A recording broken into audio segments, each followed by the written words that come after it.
Now moving on to the crisis in Ukraine. Efforts seem to be focused on finding a diplomatic solution to the fast-moving crisis in Ukraine, but that hasn't stopped tensions from ramping up.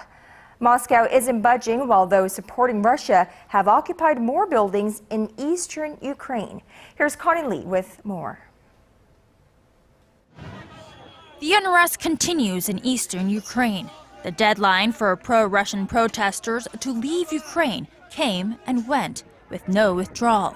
Instead, the protesters took control of yet another government building on Monday, this time a police station in Horlivka.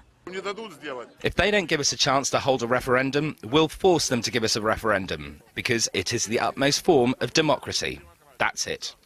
At least 10 cities or towns in eastern Ukraine are occupied, prompting the EU and the US to threaten greater sanctions, including trade sanctions on Russia over its actions.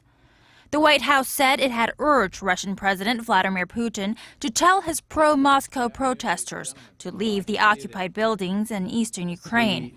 Putin denies any interference in the region, but the West isn't buying it. There can't really be any real doubt that this is something that has been planned and brought about by Russia. The forces involved are well-armed, well-trained, well-equipped, well-coordinated.